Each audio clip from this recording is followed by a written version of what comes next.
we've been sort of going around the mandala of practices in an integrated way, I hope, in a somatic way. And now, with this final session, we come into the center. We come into the center of the mandala. So the center of the mandala is now termed receptivity, or spiritual receptivity. I've also heard it referred to as Dharma receptivity. And of course, originally, Sangharakshita referred to it as just sitting. So it is also a principle. And you could say that this principle is actually awakening, in its ultimate expression. Well, of course, in a way, all of them are, because all of them have if you like, they have a fabricated and an unfabricated aspect. And our purpose in practicing the four areas that we've already been going into is to transition from the fabricated to the unfabricated. Yeah.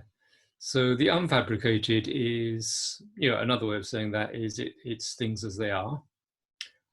When you use terms like that, you have to bear in mind that any conceptual way of talking about the Dharma in its ultimate sense is always going to be misleading. So when you say things as they are, you have to bear in mind that there aren't any things that are any particular way. So it's just a way of saying, this is how it is, this is it. Or another very useful word, which I think probably does it better than any other, is suchness or thusness, tathata. So tathata is a way of saying it's thus. Basically, it doesn't say anything, but it's better than actually saying something which in a way refers to a separate subject and object, because obviously that's what that's what the Dharma is about, moving beyond the sense that there are separate subjects and objects, or in a way separate anythings, or even ultimately, as I said, things at all. Anyway, all of that can get quite conceptually interesting and exciting, but the purpose here is to really experience how these 5 principles of our system of practice can bring us into the center of the mandala, not just theoretically, but actually, actually to be in experience of, if you like, an unfabricated version of what we've been fabricating. Yeah. Now, as I've made clear, we can't make this happen. We can't sort of just decide, okay, it's going to be unfabricated now, and it becomes unfabricated. But what we can do when we come into the center, when we come into just sitting, or another term for it is formless meditation, is we can just be open. This is what the word receptivity refers to. We can just be open and get out of the way. And again, if the dualistic mind tries to get itself out of the way, all it's doing is putting itself back in center stage. So it's almost like, you could say that in principle, the center is a self-forgetting. We just forget that it's me sitting here. And that's why the term just sitting is quite appropriate. There is just sitting. There's nobody sitting here. Well, of course, at one level there is. So we have to bear in mind that there's always this kind of apparent paradox when we get into talking about these sort of areas. There is just sitting. At the same time, I'm sitting here. One doesn't sort of negate the other. But the thing is, of course, our usual perspective is, I'm sitting here, I'm doing this, I'm thinking this is mine, this is me. And we don't have that other perspective. And those two perspectives, once they're kind of once they are integrated, then there's absolutely there's no contradiction in experience. There's no contradiction. There's no paradox. The paradox is really a function of the way in which language works. So it's only an appearance of paradox. There's no experiential paradox. It's completely possible to, well, and like the Buddha did. He was. We all admit, we all believe that he was fully awakened, and yet he went around talking with people, giving teachings, advising kings. So it's like there's no contradiction there. Being awake is just simply being whole, being completely whole. Well, that's one way of talking about it. Anyway, I'll say a little bit more around those areas, but I think it would be good just to do a kind of resume, an experiential resume of what we've been doing so far. So let's just do a practice together.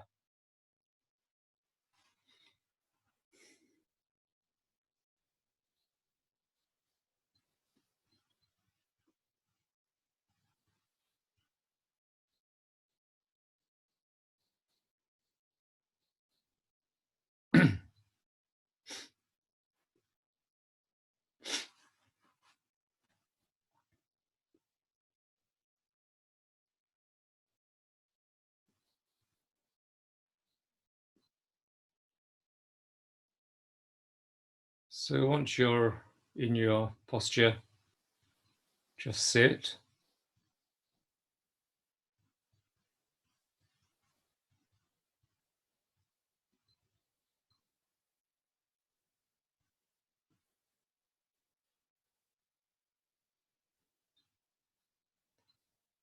So the initial just sitting to simply get a sense, a felt sense of our being at the moment, but especially with regard to the body, the tactile body, the soma, and the mind, all kinds of mental activities.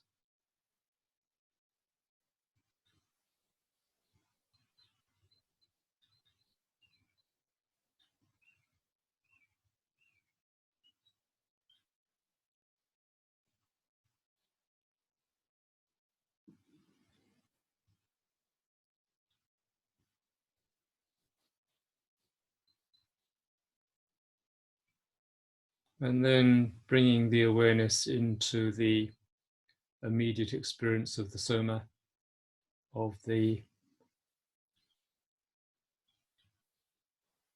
sensations of the face.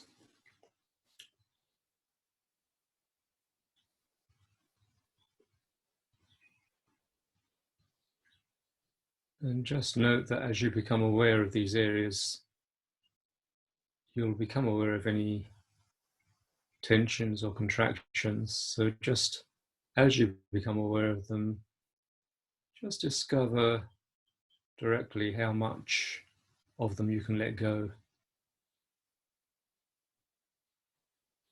And bringing the awareness down. Not taking too long about it. You can even come immediately to the foundation of the posture, but you might prefer to just come down through the sensations of the throat, chest, abdomen.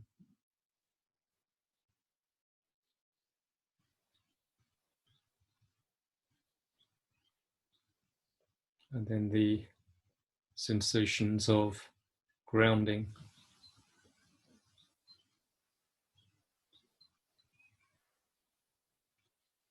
The immediate direct effect of the Earth's gravity on our sensate experience here.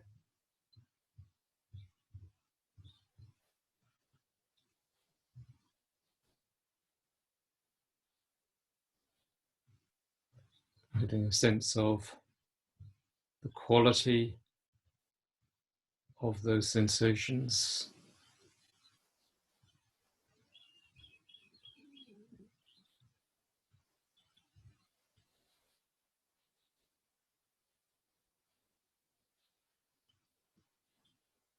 Especially noticing the degree to which they feel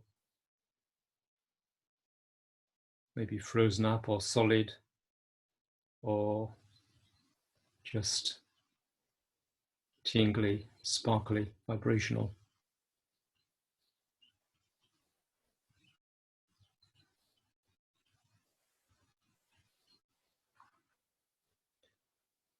Or the word that Shanti Garba was using the other day, the texture of these sensations.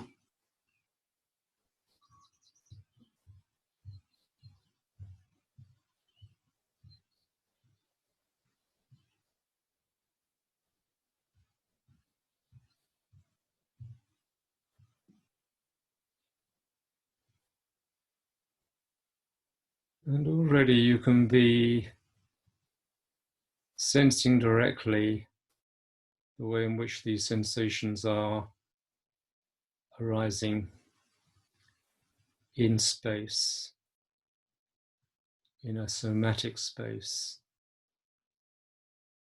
That somatic space is not bounded. So beneath you can open up awareness to into the ground, into the earth below.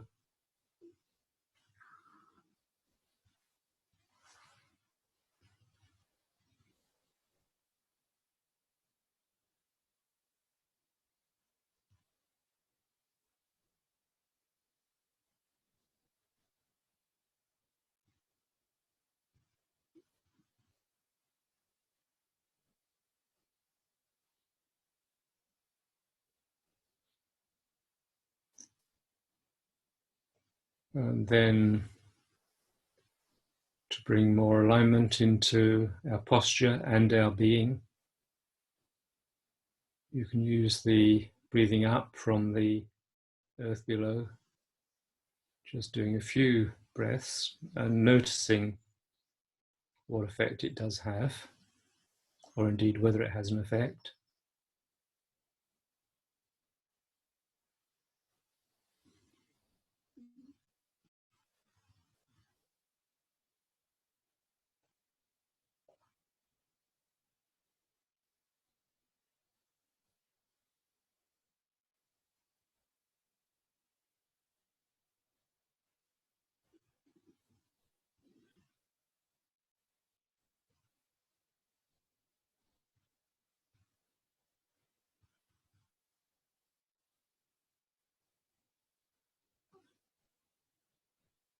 And then subtly checking for balance, poise.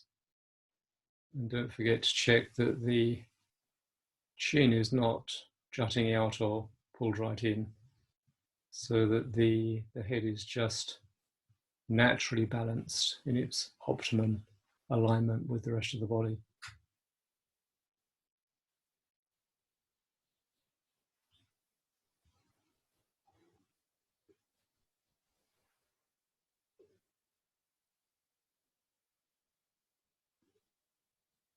And then just again sweep through the whole of the soma with awareness, looking for contractions or holdings on that can be released.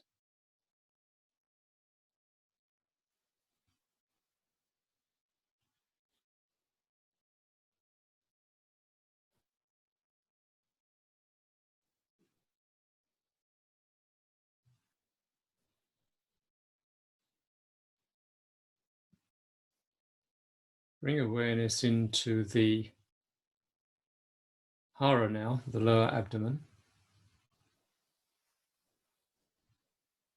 And we'll just spend a little bit of time allowing basic presence or access to emerge with awareness of the breath going into the hara, into the lower abdomen.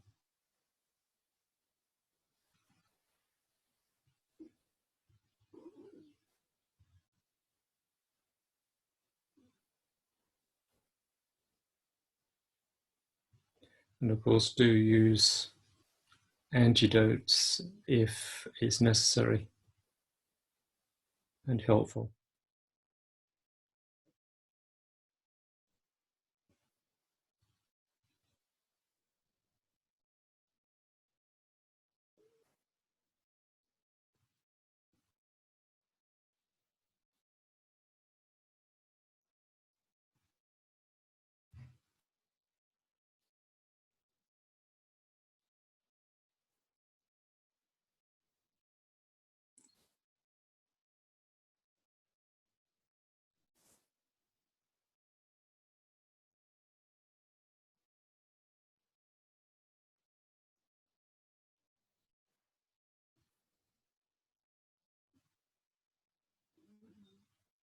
At any point, if the mind feels reasonably settled, even if it's not quite access, you can choose to just expand the awareness to the whole somatic cloud, the whole breathing body.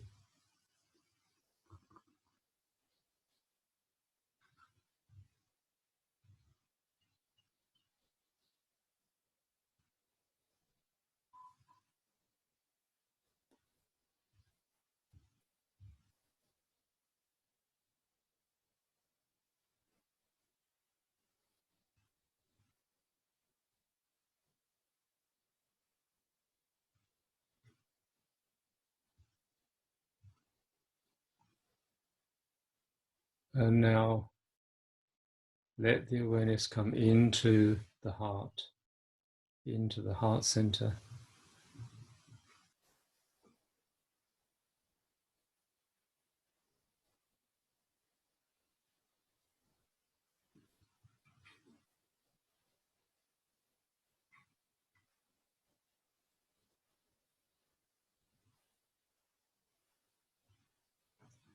Just letting the awareness rest there and sensing directly the qualities, the sensate qualities of the heart center right now.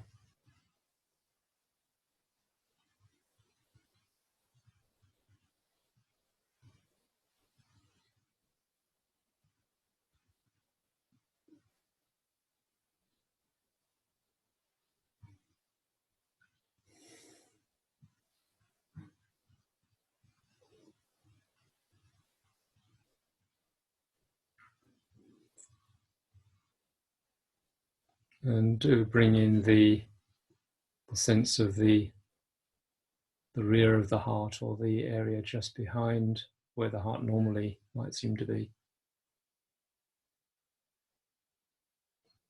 Let that be part of it.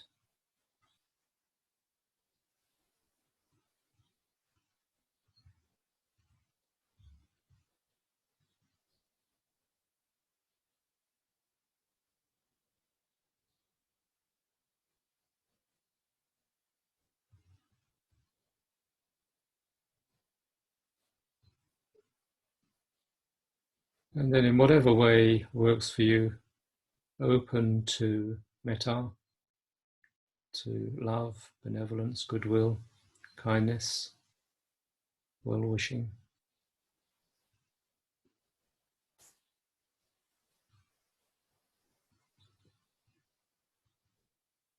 Still within the heart.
Notice whether there's the sense of it being my metta, or metta that I'm cultivating, or not.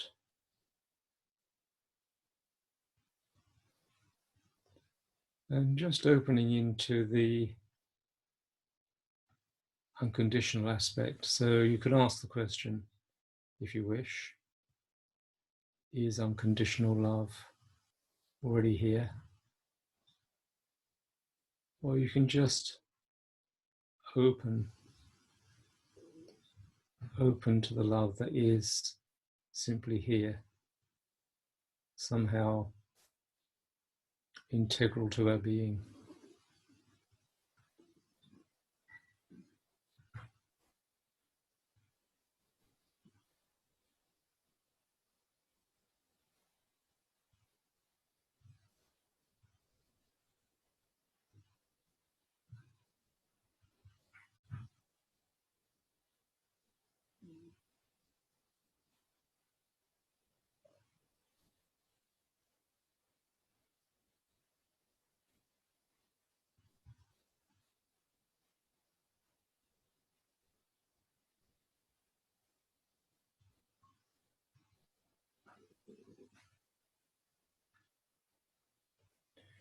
And if you're thinking of it as bounded, just in me or to me, just let go of that notion, that view. Just let it be unbounded and unlimited, all inclusive.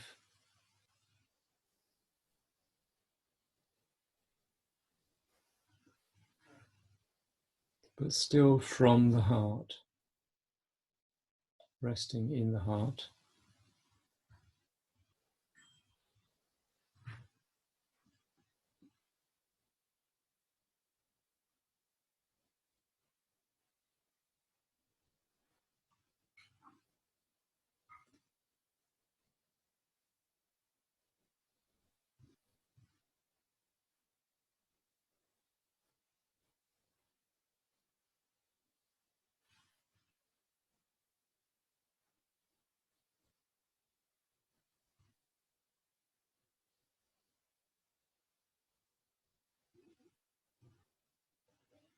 And of course, although this is manifesting as love, as metta right now, it can turn in an instant into compassion or joy or equanimity, given the conditions.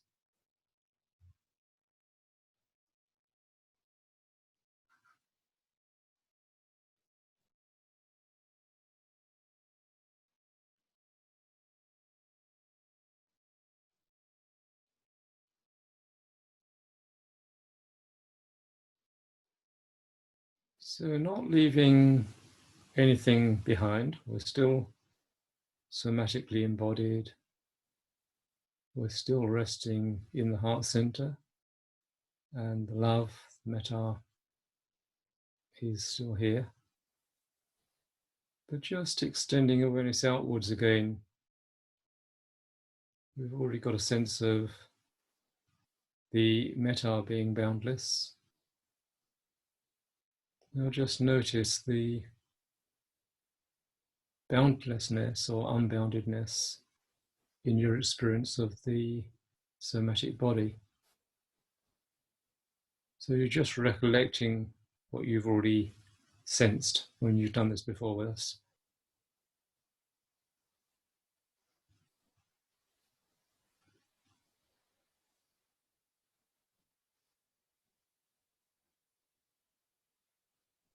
There's this cloud of sensations, and like any cloud, it's in space, it's surrounded by and permeated by space.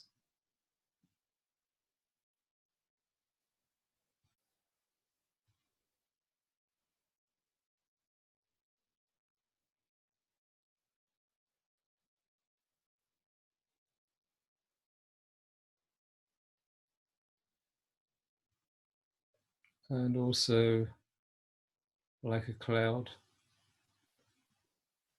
it's ever changing, it's always morphing.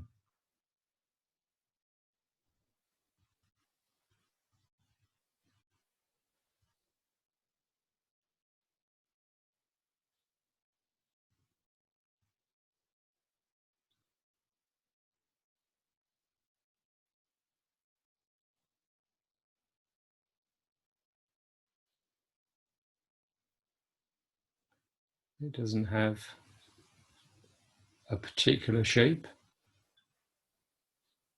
or even a particular size, experientially.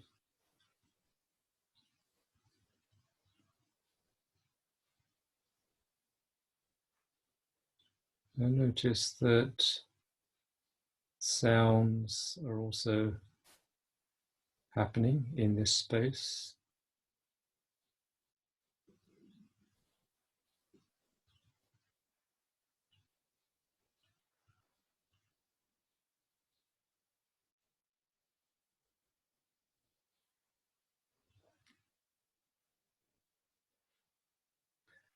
Notice that, especially if your eyes are closed, that these visual arisings are also within that same space. And if you look carefully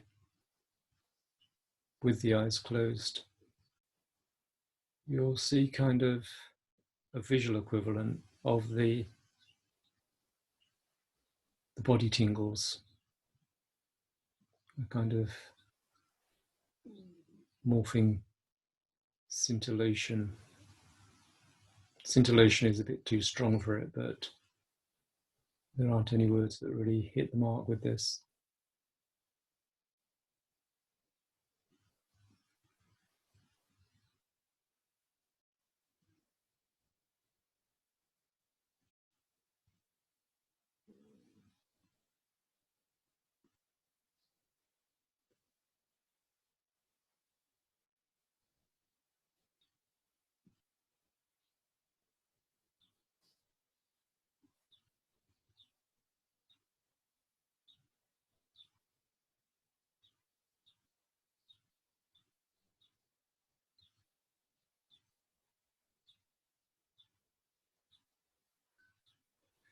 If you kind of sense back, even get a sense of looking back into your head from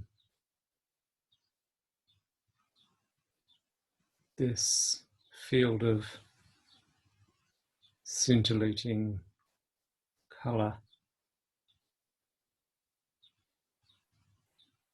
you might get a sense of a head which is not a thinking head, it's a kind of area of clarity.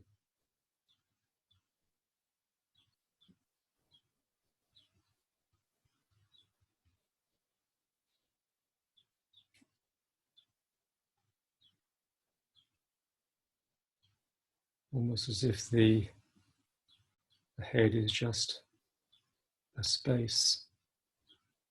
So if that doesn't make any sense to you at all, experientially, ignore it, but you can get a sense of the head center here as clarity.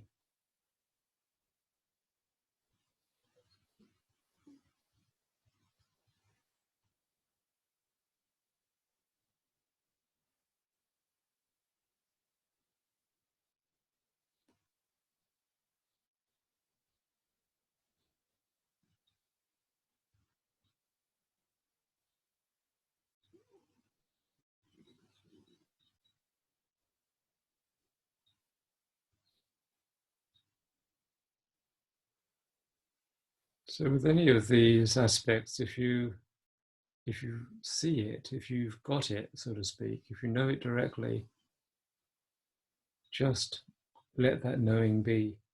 Let that knowing be there.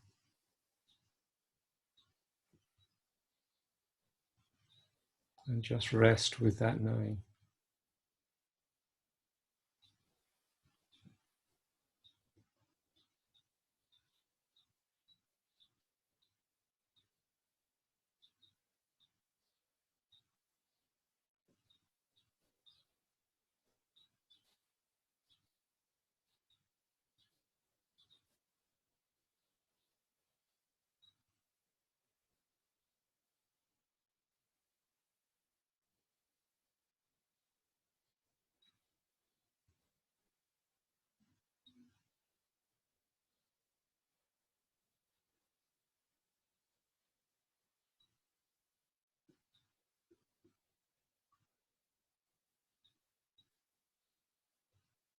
And then just completely let go of any sense of effort or doing a practice. Just be.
Okay, so any observations or questions before we go on?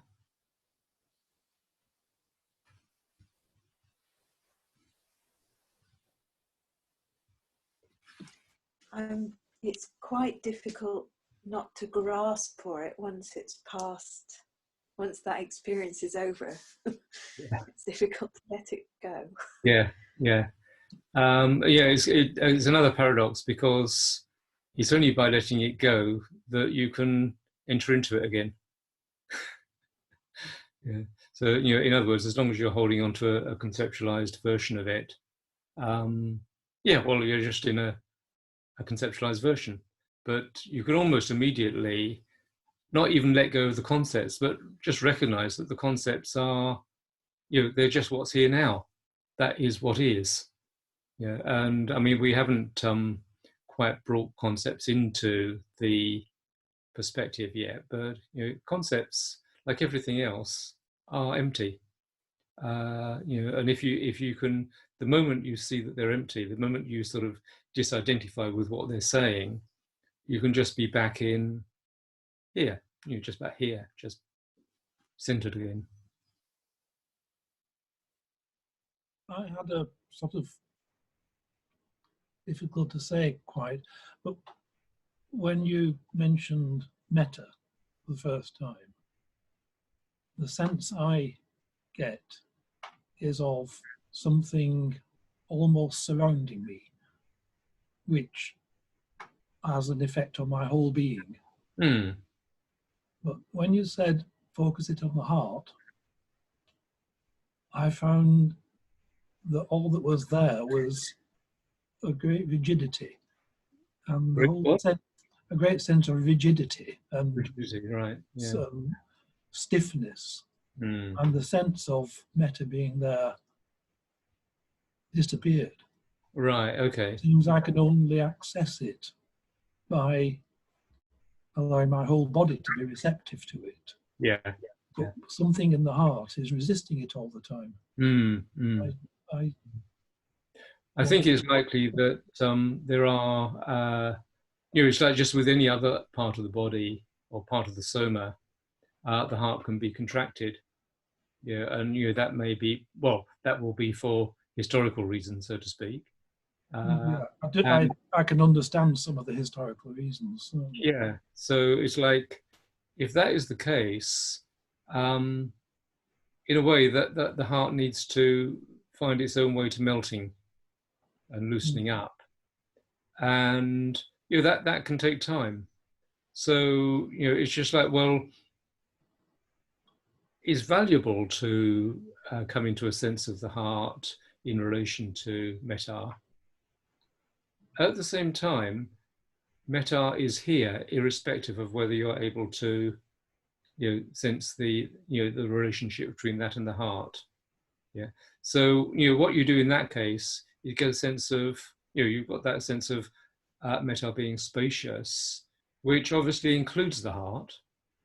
So just let it be included, and you bring your awareness into it as much as you can, and just notice whether you do get signs of it kind of, if it's like a lump of ice, you can imagine, it's just like it begins to melt at the edges a little bit. Yeah. And just see if it gradually melts. I mean, in the course of a single session, it could be very different. So another thing is not to assume that there's this fixed entity called my frozen heart. I know you didn't use that word frozen, but it's not a fixed thing. Frozen is a good Yeah. metaphor for me. Yeah. Yeah.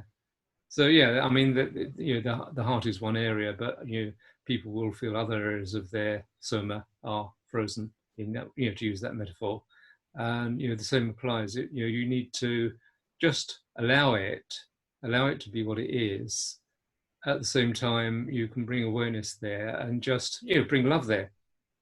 Yeah, and then it will gradually transform, or it could even suddenly transform. Even assume it will be gradual. Okay. Any others? Yes, I find it really interesting to go back in the head. Mm. And you said that. It felt quite peaceful. Mm. Mm. So yeah, I've never really done that before. So Oh, well, that's good. yeah, Yeah. thank you. Yeah, that's great. Well, there's, if you like, the somatic head is peaceful. Mm. The whole soma is peaceful. Mm.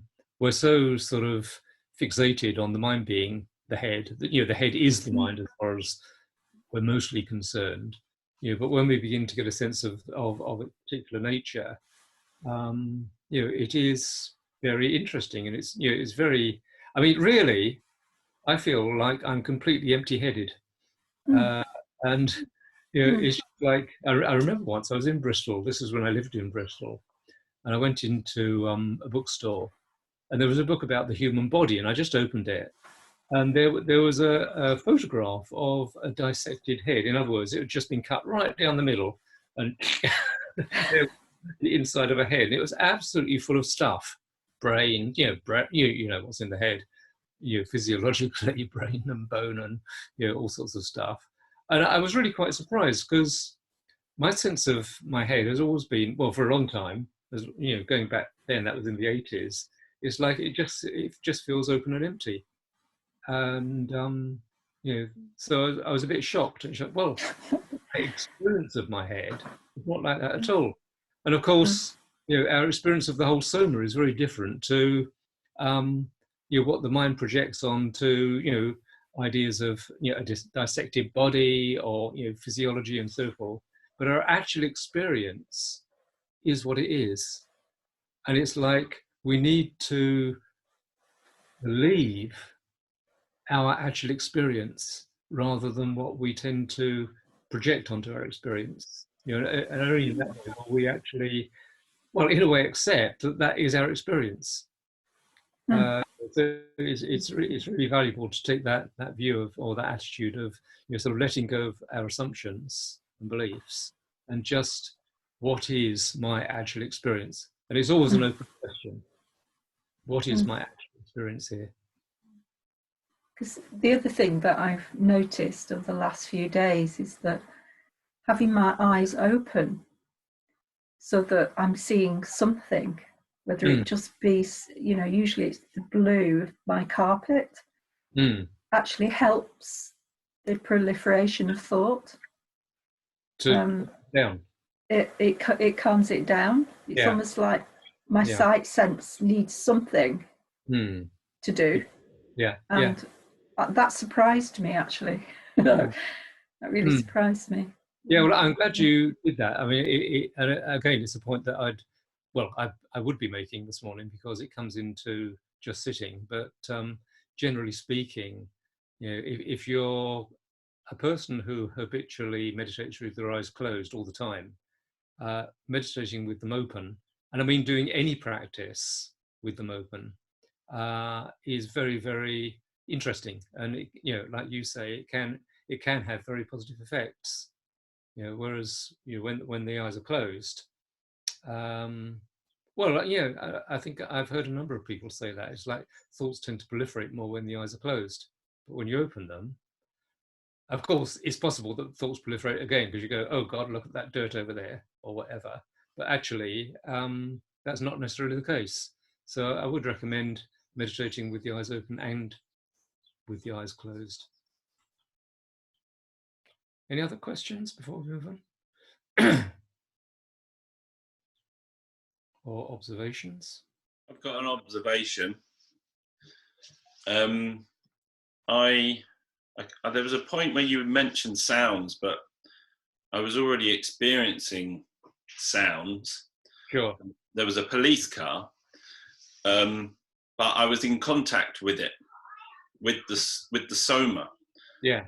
And I was also, I think there was a bit of light or a bit of sun on my arm. Yeah. But I was in contact with the sun. It wasn't, and I sort of observed, I was looking at that, and I was able to sort of see that my mind was putting the police car out there, or it was putting the sun somewhere, but it wasn't there. It was in the soma. Yes, it is. Yeah. Well, that's an important one as well. You know, it's just, of course, I mean, the mind naturally does this. It you know, it's quite useful to know if there's a police car, or you know, if you're in the sun or whatever. But at the same time, it is all something that we're mentally imputing. You know, and again, our actual experience, we tend to think, oh, it's the sun, or oh, it's a police car, but it's just this sound.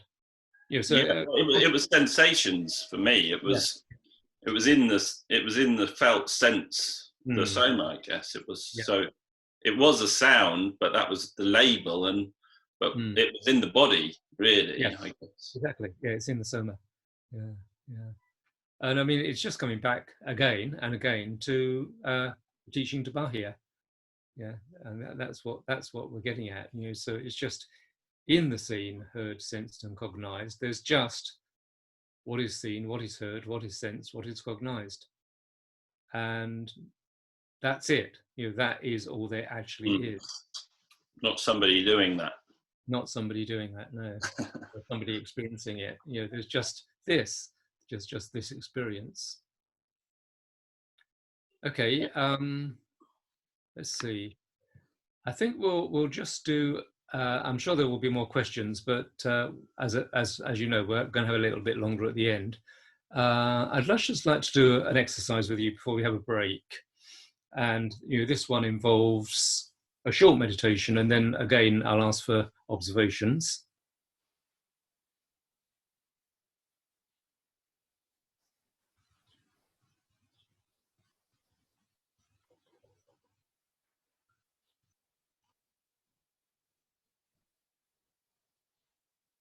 Just notice how easily and quickly, relatively speaking, you can come into the posture and those nuances of posture, open to the whole soma, the heart and heart qualities, metta,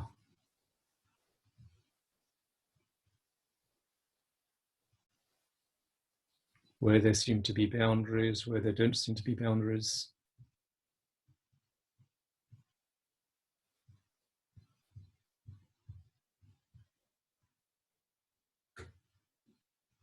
And then just sit with your present experience, or better still, just sit in your present experience.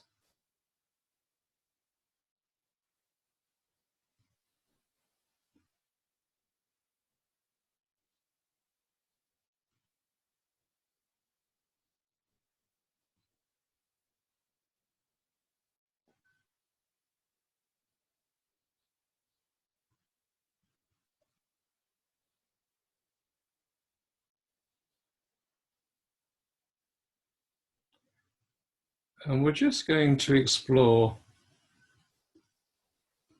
well, in a sense, those words are just used, our present experience.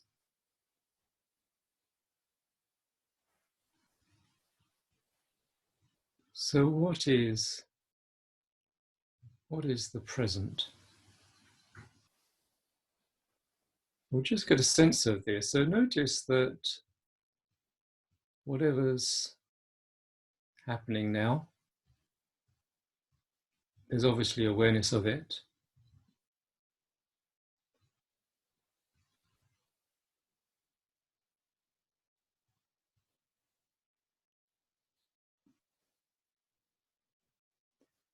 Now, can your awareness sort of go back in time and experience directly something you experienced before, even what you were experiencing a few moments ago? Can what's past be experienced in awareness now? I'm saying awareness advisedly. I'm not saying in the mind. In the mind, we can imagine anything that's past. So in awareness, can we directly experience anything that has gone?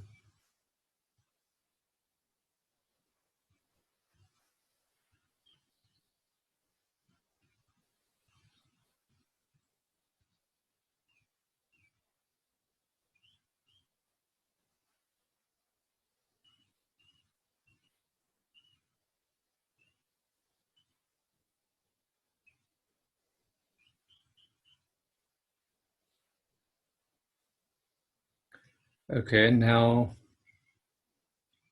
in awareness, with awareness, so to speak, can awareness experience anything that hasn't happened?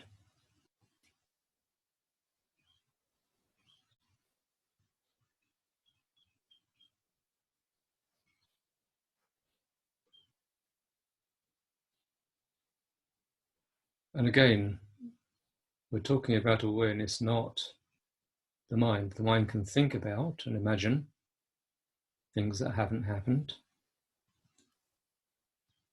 But can awareness actually, so to speak, go there? Can it go into the future and experience things directly that haven't happened?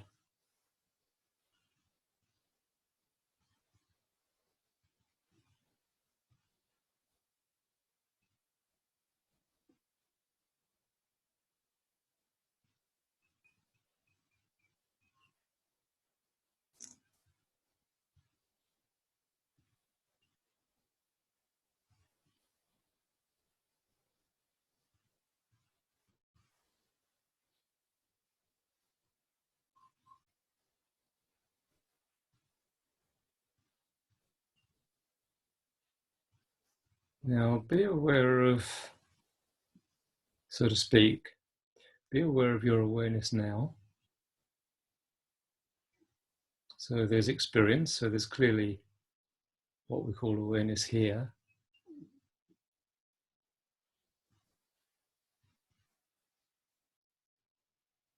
Can you find awareness existing in a present moment?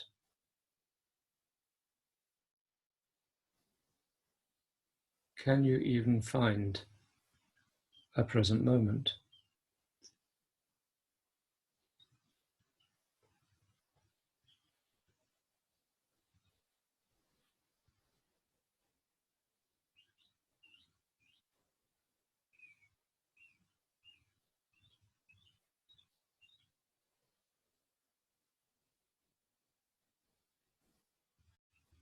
Now let go of those three ways of looking and just let awareness be. Just let it be what it is, without any regard to past, present, or future.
Okay, so any observations there?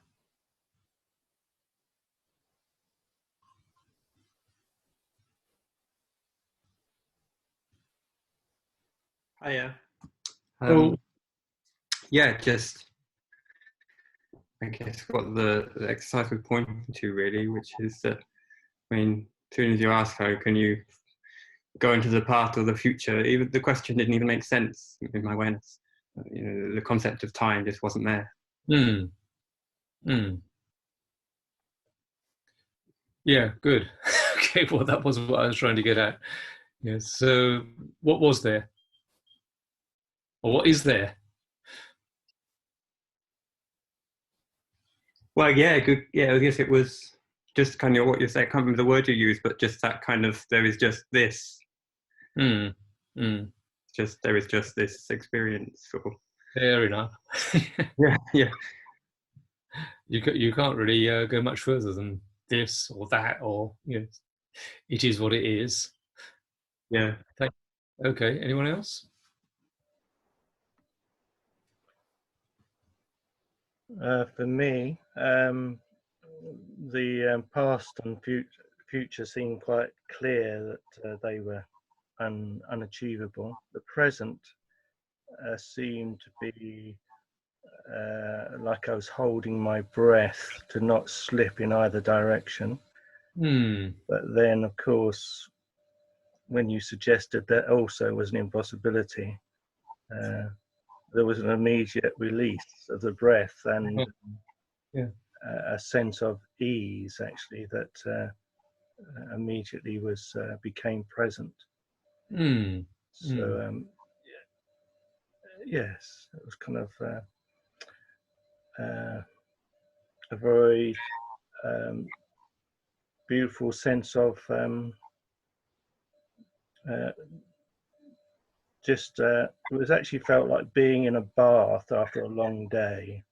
Or, there was something of that quality of just such ease by letting go of that, trying to be anywhere different. Yeah. Thank you. Great. Okay, my computer has just told me that it's going to turn itself off in a moment because I've forgotten to plug it in. So I'll just go and plug it in.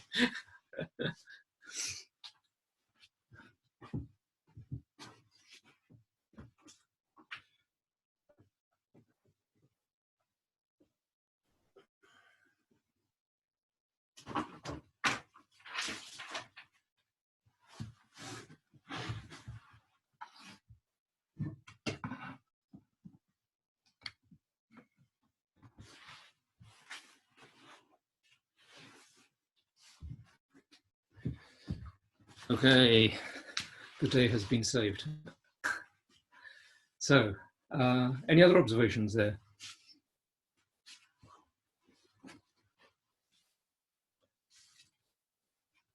Okay, I'd like to. When you talked about the past, it seemed at first that I could bring awareness to an experience in the past. So I had the memory of it, and it had an impact on my body. And then I realized, well, that was a memory having an impact on my body. And the same with the future. I can imagine something that could happen, which would then have an impact on my body. Sure. In the present awareness, it seemed that I could have awareness, but of a process, because as soon as I brought my attention to something, it changed. So it was continually processing in flow. So I could follow that process or follow that, but I couldn't hang on to the exact awareness of it. No, yeah, exactly. Yeah, so even with that sense of flow, is still something that the mind is making up. Yeah. It's it's just like if you get to the point where you can see that. I mean, the way I was thinking about it recently is that it's like this, if you like, this very moment of presence. So presence is the word that I'd use for it because it sort of seems to fit the bill. This very moment of presence is, well, it's timeless. It doesn't exist in time.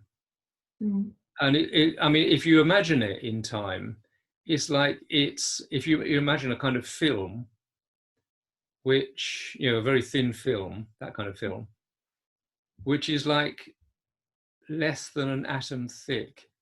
It doesn't, it doesn't have any actual thickness at all. It's like, well, the moment of presence would be like that. It's actually, even that is going too far because it's completely ungraspable. And yet it's not a problem for us because here we are. Yeah, and of course, the mind does project flow, and it projects the past, and it projects the future, and all of that is valid, within terms of the way the mind works. But when we come into our actuality, and this is very relevant to getting a sense of awareness, and what awareness actually is, which is what the rest of this session is about in a way.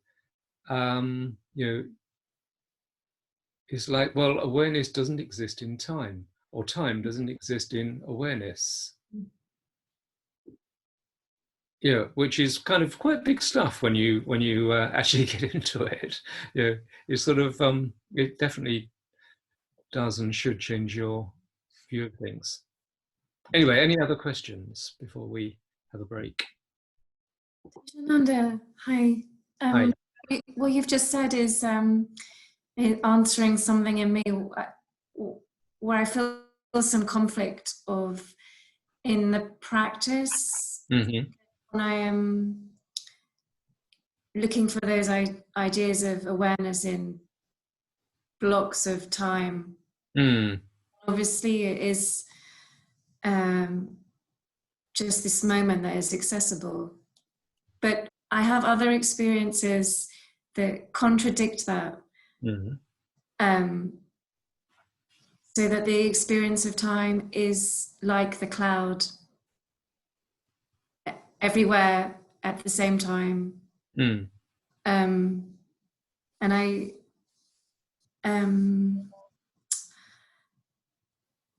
and so, for example, if I suppose I have a belief, if I meditate towards the future or towards the past, it has an effect on the present. It does, yeah. Well, it does in a way, because that colours your experience of the present.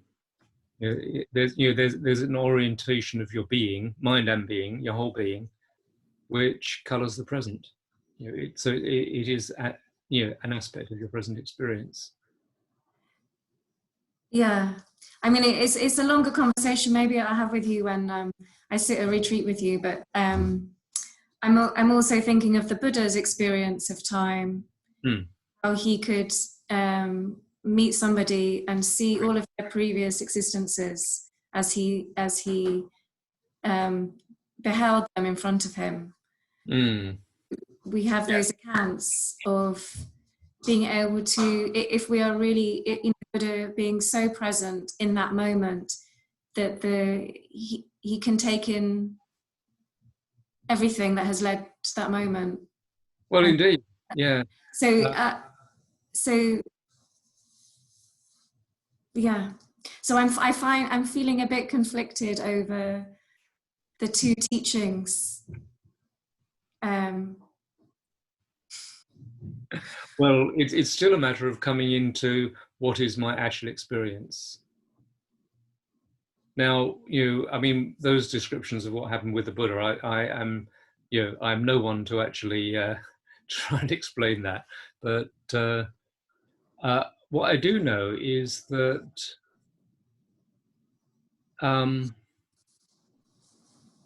what can I say? Let's just take thoughts, but it can also be perceptions of situations and other people. They emerge in a kind of encapsulated form. Yeah, they emerge immediately. I mean, just, an example that I've heard spoken about is like Mozart. Apparently, his symphonies emerged immediately, and then he had to write them out. Yeah, and I think it might be something like that going on. It's like this very moment, and there is only this very moment, encapsulates everything in a certain way, and that's very mysterious. But maybe a kind of holographic model might, give some sense of what's going on there. So yeah, it's not just like, it's not reductive. It's actually, this is how it is, and somehow it also relates to that thing of Blake's about, the world being contained in a grain of sand. Yeah, so it's very mysterious. I mean, that's probably about all I should say about it, because what do I know? Let's have a break. There's room for more questions and observations around this later, but yeah, I'd like to get on to the, as it were, the last part. So it's about, let's say it's about 15:15. That gives us around 7 minutes.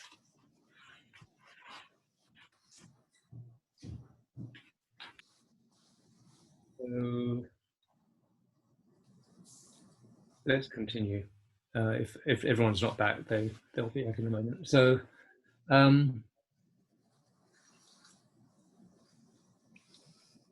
yeah, so we're just sitting.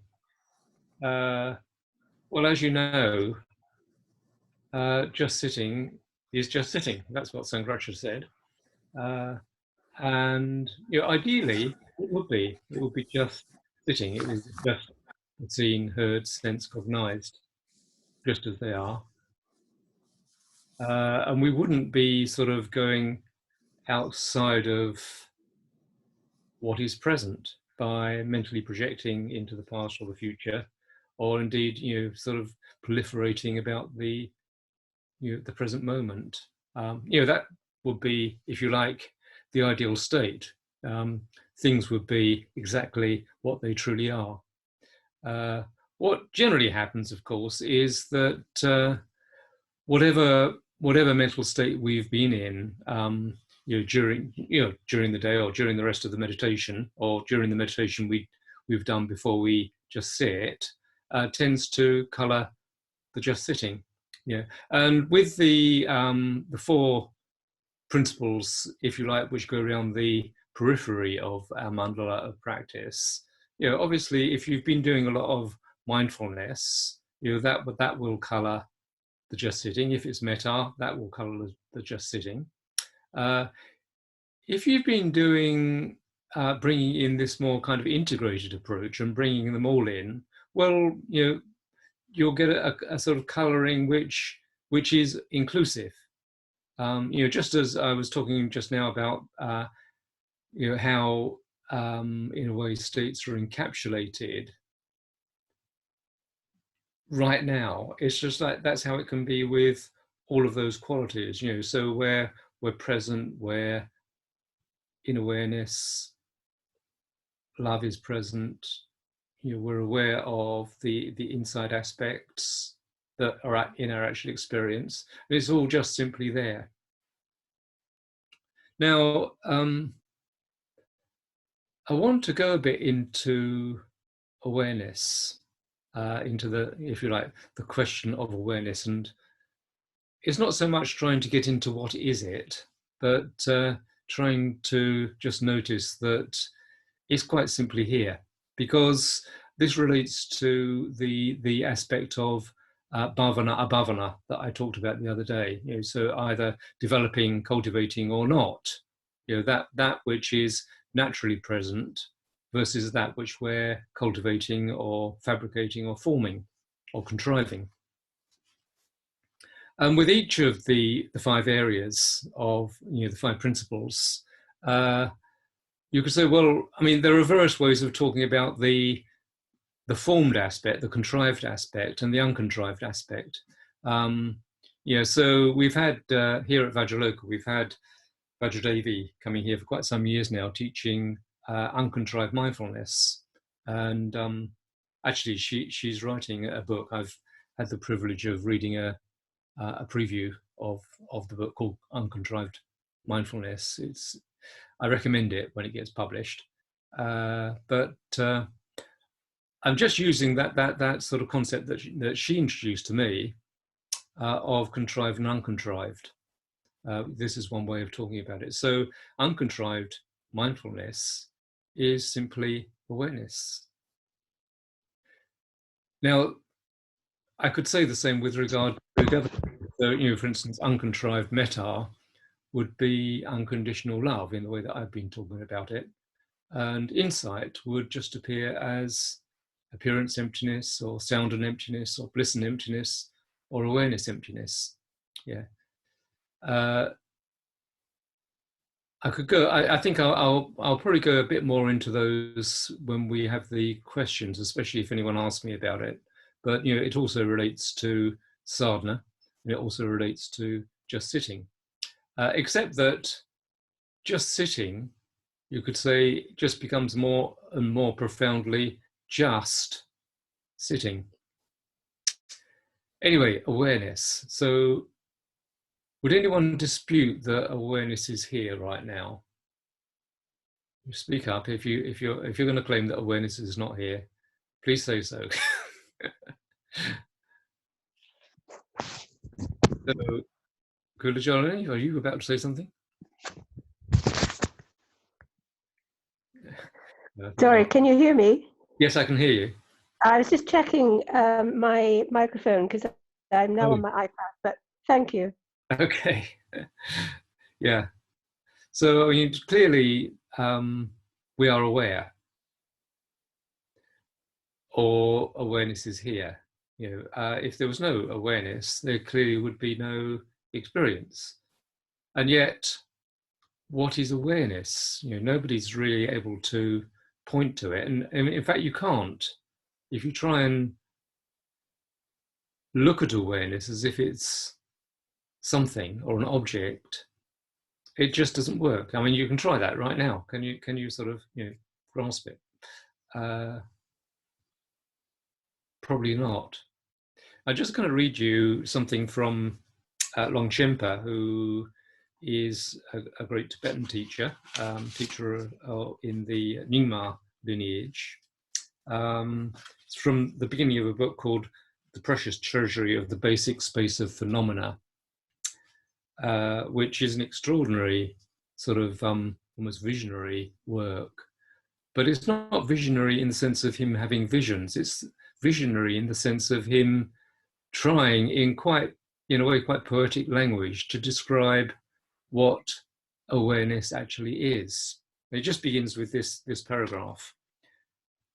Naturally occurring timeless awareness, utterly lucid awakened mind, is something marvelous and superb, primordially and spontaneously present.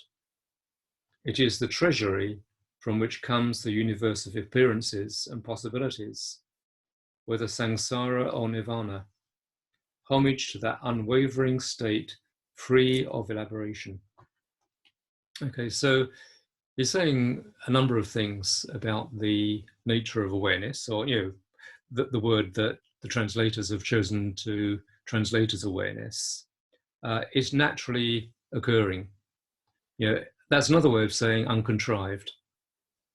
So this is one distinction. With mindfulness practice, it's contrived. We're having to do it. You can't bring awareness to the four satipatthanas without bringing, without doing, without contriving. But awareness is naturally occurring. So it's simply here. So this is the first important point. And there's a very easy way of ascertaining that awareness is simply here. And that it's here spontaneously. In other words, it's always here. If you just try right now to find the off switch, can you just please turn your awareness off? Okay, well, I doubt if anyone managed that, so we don't need to dwell on it. So it's just like, well, it's here. It's here. When there's something happening, awareness is here by default, you could say. Even though we can't find awareness as anything. Also, it's timeless. So we went into that just now. The nature of awareness is timeless. It doesn't exist in time. As I said, if anything, time is something which exists in awareness. It's lucid and it's awake, it's awakened. Yeah, so it's lucid in the sense that it's a quality that takes in anything just as it is. Awareness doesn't have views about things. It takes anything that arises in. Yeah, so a little proviso there, which is that we often colloquially say, oh, I lost awareness, or, you know, I'm feeling very sleepy, I'm not really aware. There's something more fundamental going on with awareness, as Longchenpa is talking about it, because awareness is that which enables you to be sleepy and know that you're sleepy. Yeah. If you feel that you've lost it, if you've become distracted, how do you know you're distracted? You know, because awareness is still present. Yeah. So awareness is a quality which is always present to any kind of experience whatsoever, you know, whether it's bright, dull, and so forth. Okay, so that's another quality. It's lucid. It knows clearly and directly just what this experience is. It's primordially and spontaneously present. Yeah, so that means that, well, I mean, more or less what we've just said. It's here, primordially, in the sense that it's here already. You know, we can't have an experience of any sort unless awareness is present. And it's the treasury from which comes the universe of appearances and possibilities, whether of samsara and nirvana. Yeah, so in other words, nothing whatsoever arises without awareness. Yeah, so all possibilities are implicit in awareness. Without awareness, they wouldn't be happening at all. Samsara happens in awareness, nirvana happens in awareness, you could say. So, you know, absolutely everything is included within awareness, and it's an unwavering state. Another way of saying it's constant, it's always there, it's always here, free of elaboration. And that last one, elaboration, would be prapancha. Yeah, so it's completely free of all prapancha, although at this level, the level that Longchenpa is talking about, any conceptual activity whatsoever would be prapancha. Yeah, so we generally use prapancha to mean kind of basically klesha, thoughts around kleshas, but it goes much more sort of deep than that, into all kinds of mental activity whatsoever. So, you know, that's one take on the nature of awareness. Are we aware? Well, I would have thought the answer is definitely yes, but let's just do a couple of short just sits to, you know, get a sense of this quality in itself, so to speak.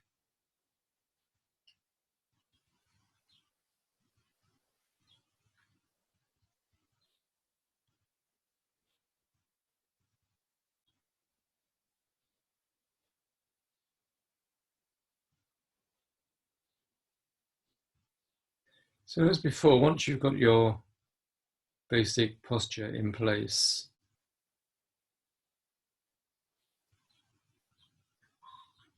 just notice that you can bring in the nuances of posture, the somatic embodiment, the heart qualities,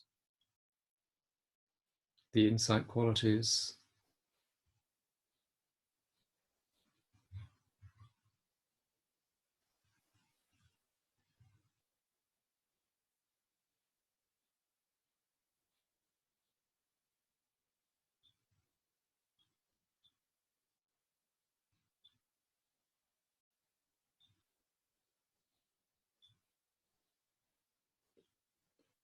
And actually, we don't need to bring these in any particular order. We've gone through them in a particular order, but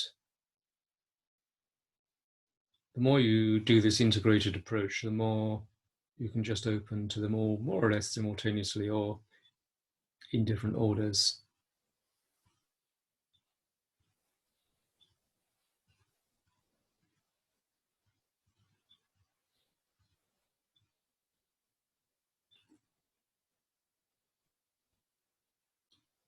So just sit.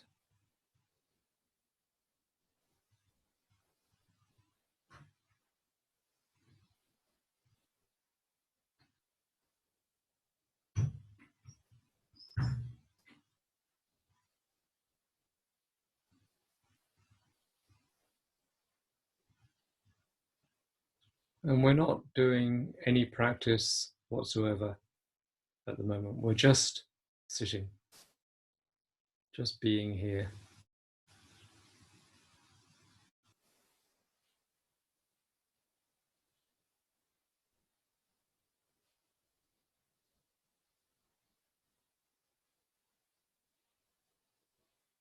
So that means that, in a sense, absolutely anything can happen. Thoughts can arise, images can arise, body sensations, and all the other senses.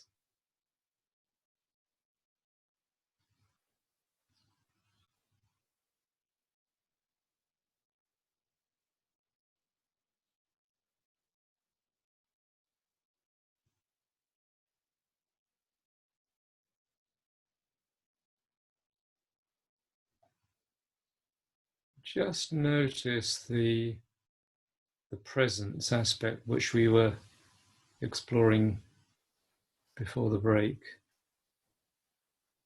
There's simply presence to or in this, whatever the sense arising of the moment is.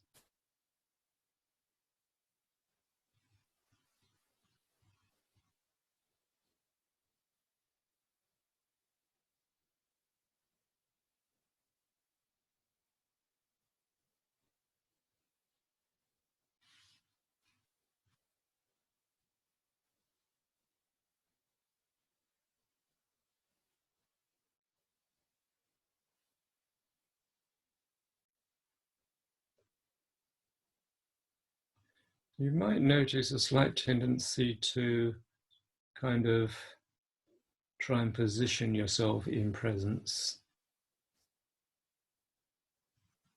as if you need to contrive it. In which case, if you notice that, just relax, just let go. Let go of any expectations, any need to be or do anything in particular.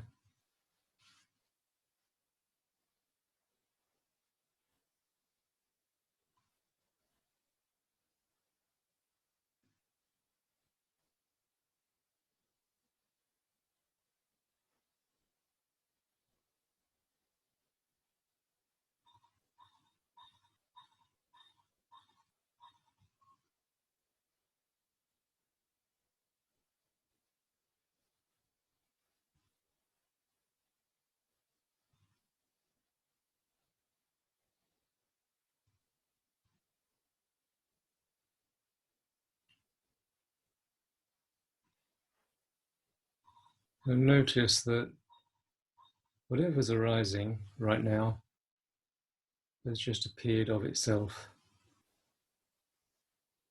Whether it's a sound or a body sensation or a thought or an image, it's just turned up and it's already gone.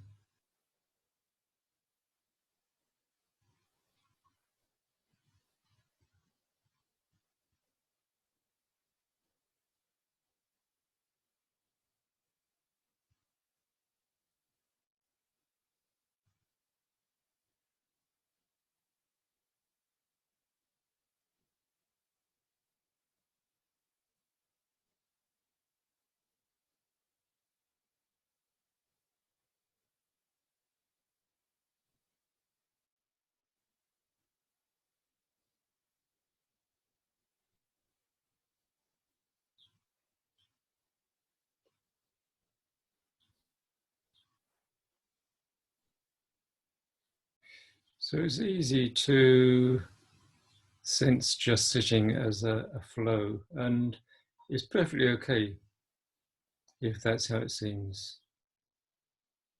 Just one thing after another, one arising after another. But notice that what's actually in awareness is just this now.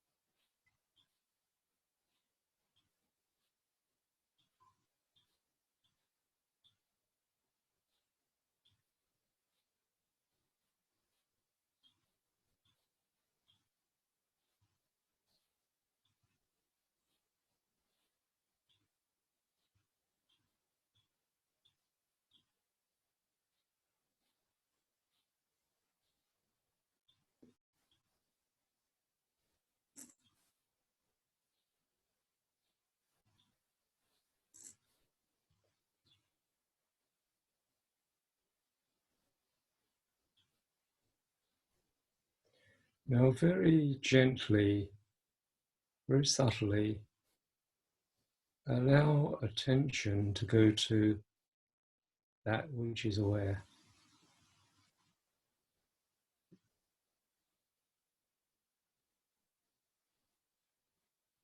So rather than focusing on whatever sense object is currently here, let the attention sort of go backwards into what is aware.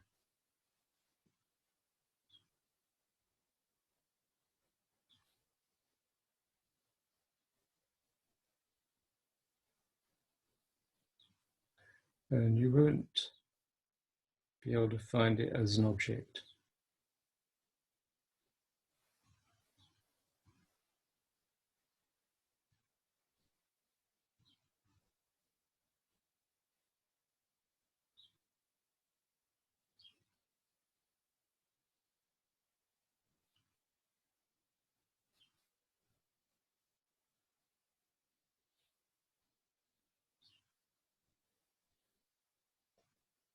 So of course the mind, because of the nature of its conditioning, is going to try to find it as an object. But it's more like you just rest in the awareness that awareness is here.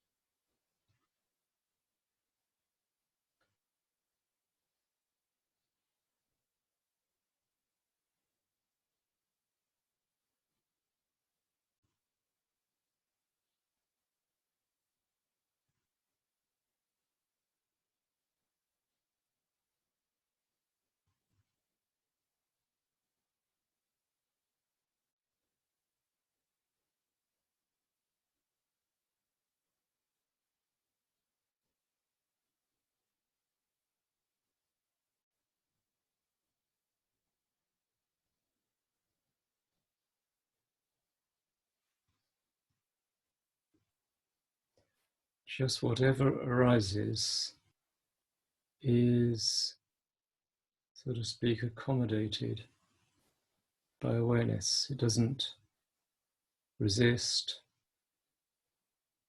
It's completely yielding to whatever sense impression is arising.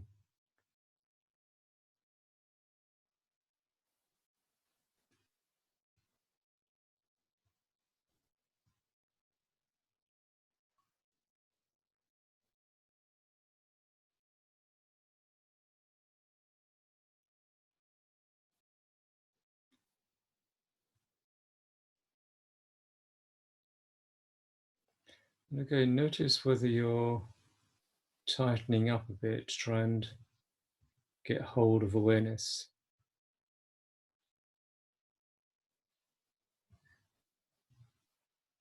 Just relax. There's no need to hold on to it because it's simply here.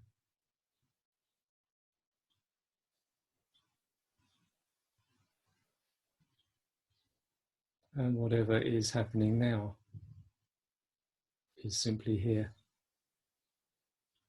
inseparable from awareness.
So you might notice there the distinction between the mind, mental activity, and awareness. The mind is that which can crave or want to hold on to things, or engaging in aversion, or ignoring what's here. Whereas awareness is simply open. It's simply open to just whatever is arising. It doesn't have any preferences. Yeah, and it's not afflicted by the kleshas. It's unafflicted. It's outside of the kleshas. Yeah, so you could almost say, well, I mean, as Longchenpa was implying that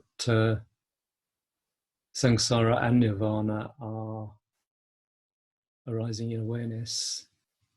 Well, samsara, in a way, is the kleshas. You know, so the kleshas are arising in awareness, and nirvana is arising in awareness. So anything whatsoever is arising in it, and yet awareness itself is not afflicted, it's unafflicted. Anyway, any observations on what we just did? Yeah, I've got one, Tejananda. Sure. I noticed as I was, sensing more into that exercise and the awareness that sense arising seemed to become more violent, as it were.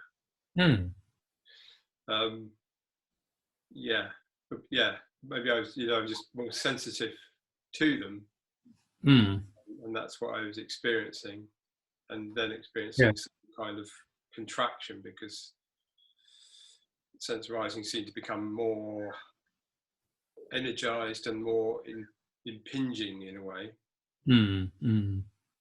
Yeah. But that impinging that the mind's going into a kind of contraction around those, but yeah.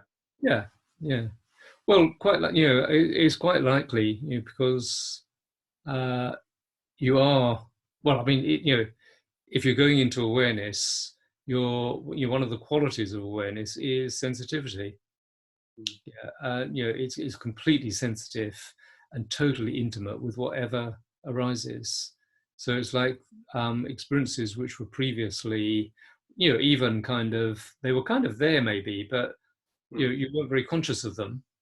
When you just open into awareness, they're immediately there. They're there in their full force. So that can be the kind of thing that's going on there.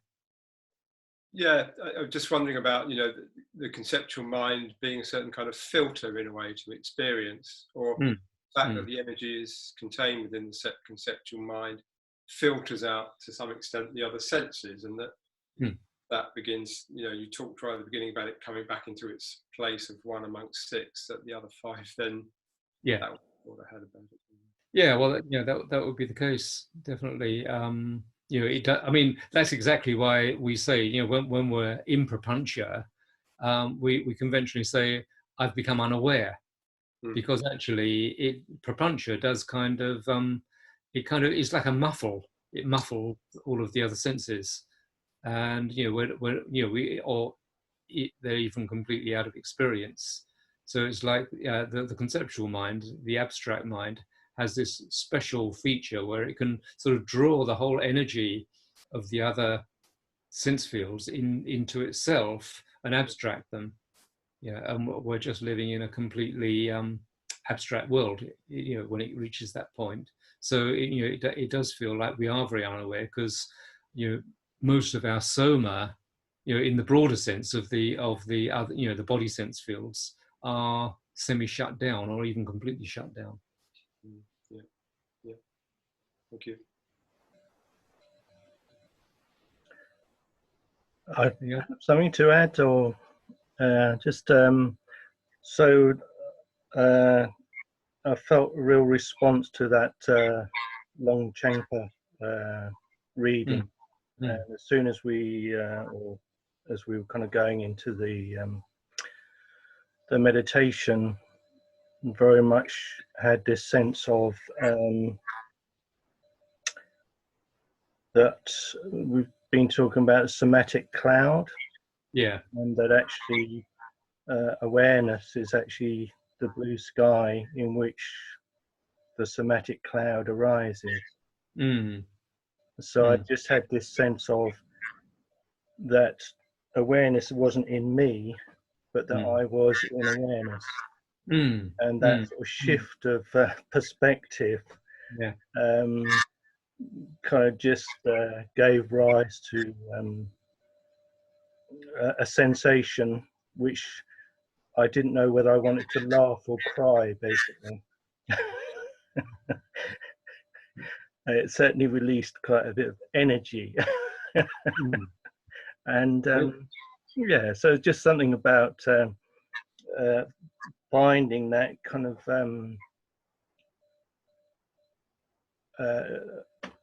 discovering myself arising within awareness. A very strong experience. Yeah, excellent. Yeah, so all of the sense fields are arising in awareness. And I mean, it's another of the clever tricks of the mind that somehow represents itself as awareness. Yeah, and well, I mean, we can be mindful of things. We can bring things to mind. We can imagine more or less anything. But when it comes down to it, when you get to that point where what just happened for you happens, it's like the mind is just another sense field arising in awareness. Yeah.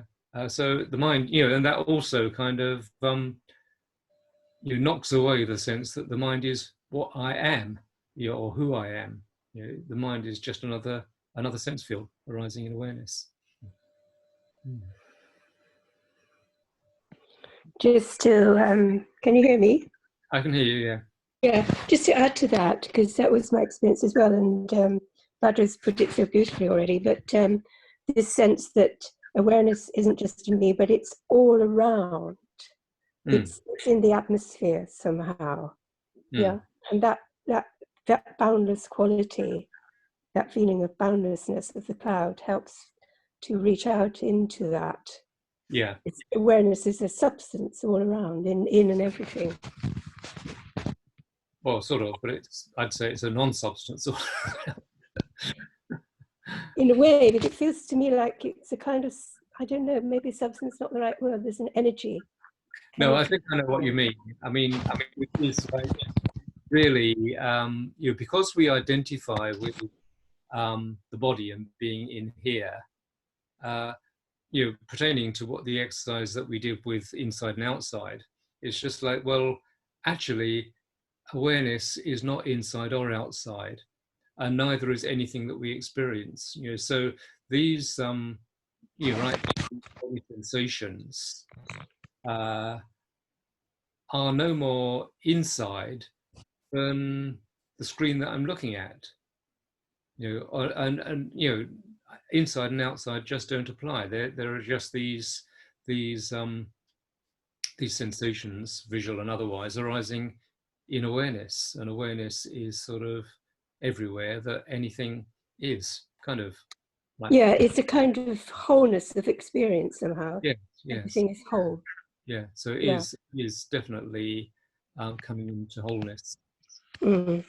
Yeah, thank you.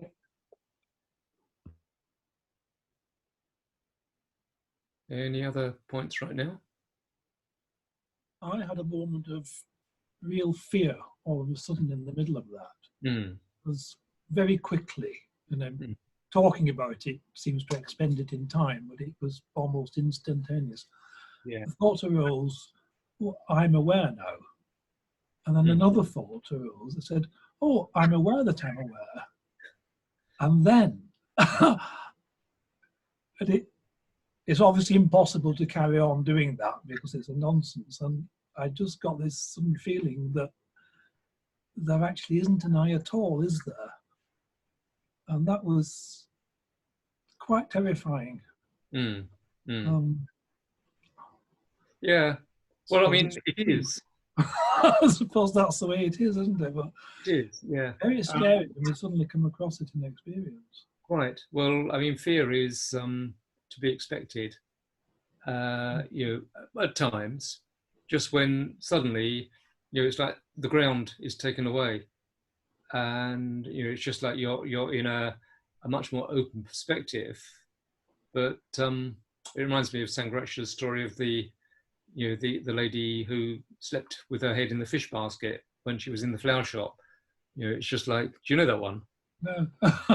That's the story, basically. It's just like, you know, there's a fisherwoman who has a fish basket, and for some reason she has to sleep in a flower shop. I can't remember the whole story, but it's just like she can't stand the beautiful smell, so she sleeps with her head in the fish basket. Well, you know, it's just like we want to get back in our fish basket. You know, in other words, the mind you know, recoils from this sense of openness and expansiveness, and well, you know, everything that goes with it. So it is something that we need to get used to. You know, it's quite challenging from the point of view of the limited mind.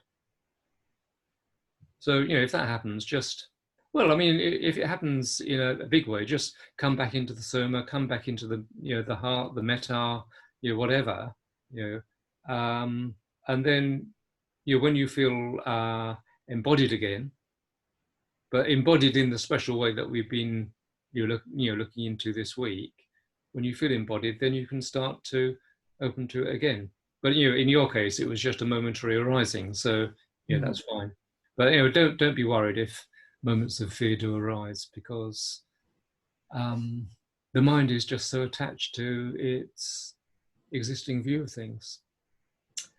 Anyway, I'm aware that we're heading towards 1 o'clock, and I'd like to have time for any further observations or questions. So we'll just end with another 5-minute just sitting, and I'll say one or two things.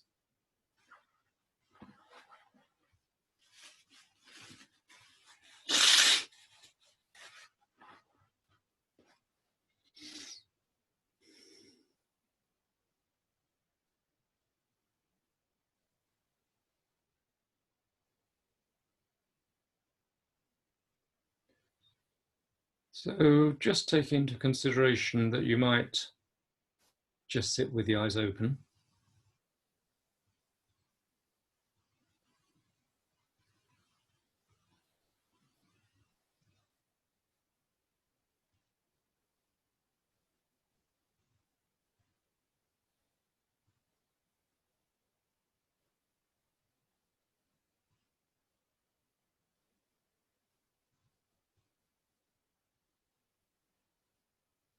Just gently disentangle yourself from concepts of the past and concepts of the future,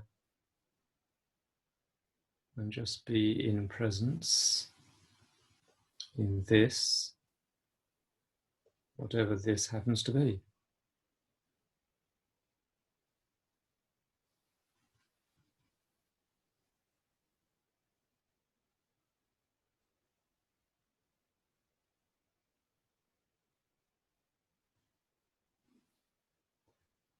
And completely let go of any tendency to contrive or control what's happening.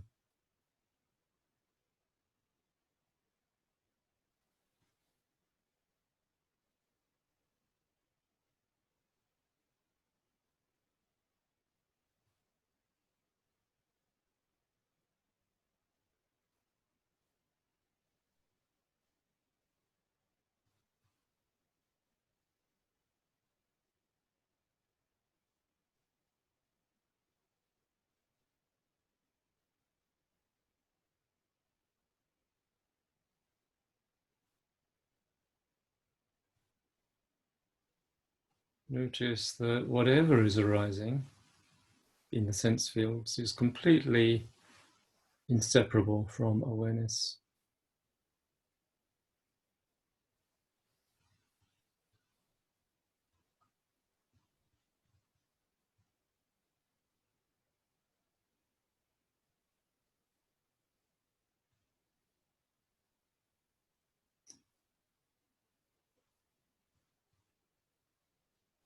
And that awareness is simply here.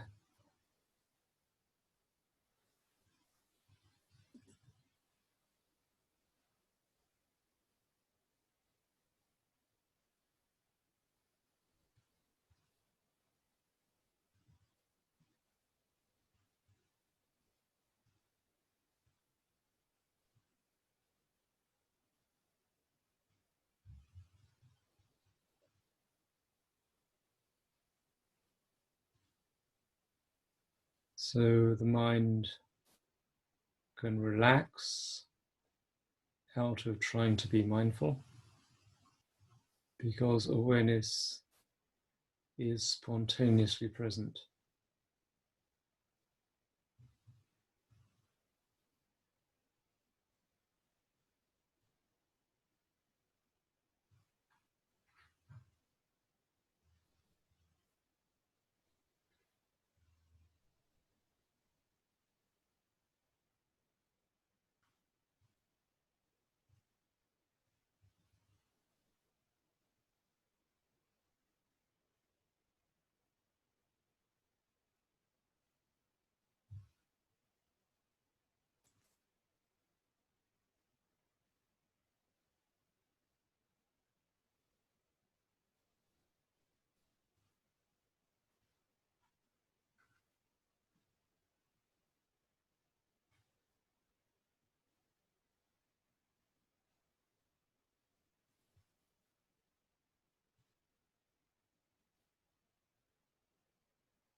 Okay, so that's yeah. There's plenty more that we could potentially do, but we've done what there is time for. So I'm happy for any observations on on the just sitting as we've just done it, or going on from that, questions or observations about anything whatsoever that we've done over the last 5 mornings.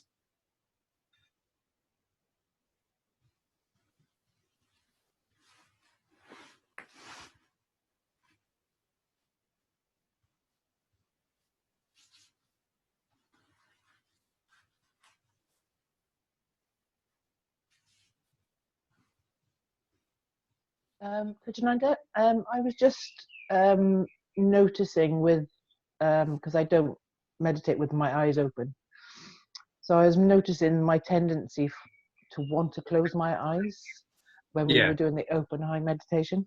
And also when I'm just sitting and in that concentrated place, when my eyes are open or shut, there seems to be a tendency for my eyes to go upwards and strained in some way. What kind of strain? I know, it's the same when I'm meditating. Sometimes it's like it goes in, my eyes go into a concentrated space. And it puts a strain on my eyes. So I don't know. Well, I mean, that can happen. A couple of ways in which you can sort of address that. One is just to close your eyes and open them again, kind of reset. Another is to have a sense of the gaze being relaxed and coming from behind the eyes. Or when you look, if you're looking, say, at the floor or any object, have a sense, not that you're looking at it, but that you're looking through it, as if you're looking at the distant horizon. Yeah, so those are all ways in which it can, it's just, it's physiological, but those are ways in which the eyes can relax more. Yeah, I was doing that with when the eyes were open. I was concentrating on what I was seeing, and then it just went into a blur. But it felt like my eyes just wanted to close automatically. And I was trying to work it out whether it was sloth and torpor or tiredness, or just because I'm used to closing my eyes with meditation. I think it could be any of those, but it's probably habit. Yeah. So when I first started, meditating with my eyes open, having for 20 or 30 years meditated with them closed, they just did not want to open. Yeah, that's what it felt like. They just don't want to close. It goes both ways. Okay, thank you. So I had a couple of observations related to what Frank was talking about. Yeah. Having had at different points quite a lot of fear with spiritual death stuff, and I still do experience that. But I was thinking that, well, something I've found is that when that arises, to switch the perspective more to the fullness. So the fact that there's no perceiving, no self, means that there's this complete openness to sort of be full of everything that we're experiencing. Yeah. So that can then give a sort of open up, the freedom aspect of it. Yeah, that's good. That's important. I think. Well, I did emphasise that when we went on to spiritual death the other day, that the emptiness teachings are really pointing us towards our wholeness, and it's really important to bear that in mind, which relates to what you were just saying.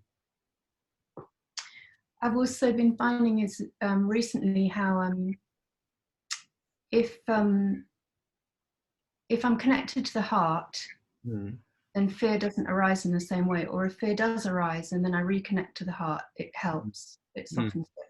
Yeah. That's useful to know as well. Yeah.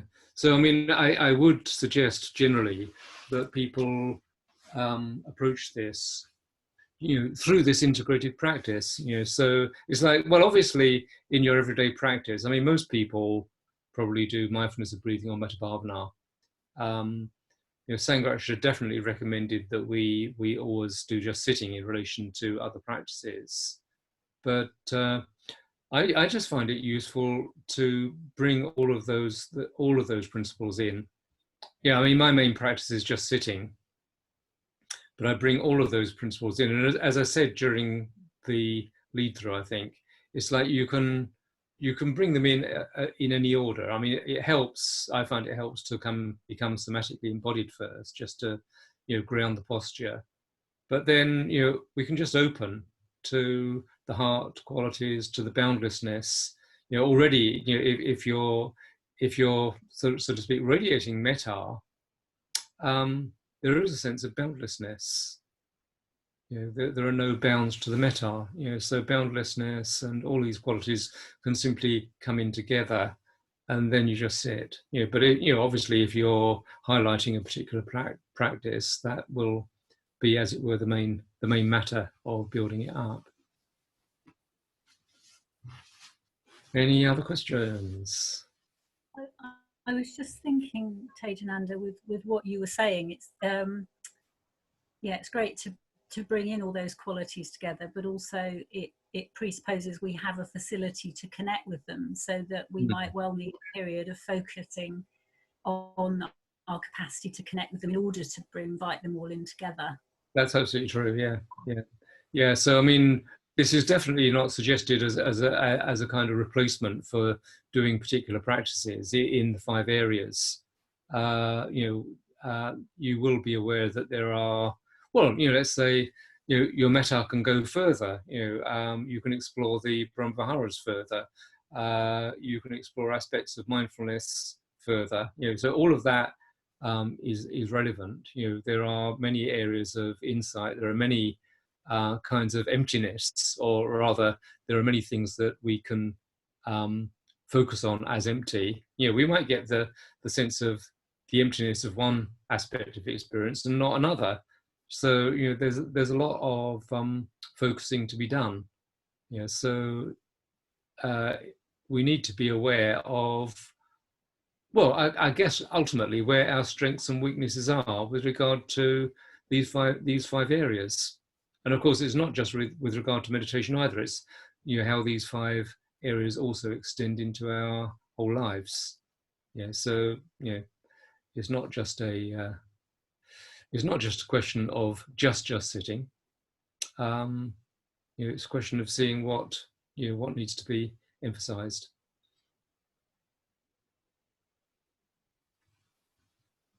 Any more?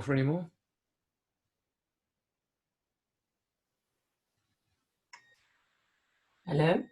Hello. I'm just getting something forming, I'm just getting hold of something now. But one of the things that I know that I've found quite difficult, particularly whenever I've had that sort of spiritual death, stroke, spiritual rebirth, so the insight arising, and then conditions changing, either coming off retreat or getting off my cushion, whatever, and then what I describe as a kickback, where it's like all the cliches and all the conditioning and all that sort of just seems to come back with this overwhelming or potentially overwhelming intensity, or it's like the space has enabled it to come up more, and it can feel like I'm going a bit mad, because it's like which is real. But what I'm from today's, how you've been talking about awareness, I can see that what might be helpful is to bring the attention to the awareness rather than sounds a bit obvious now I'm saying it out loud, but there's feels like a subtle shift in sort of being with this is arising too, but bringing the attention to the awareness more than the does that make any sense? It does, absolutely. I mean, that's just how I'd see it myself.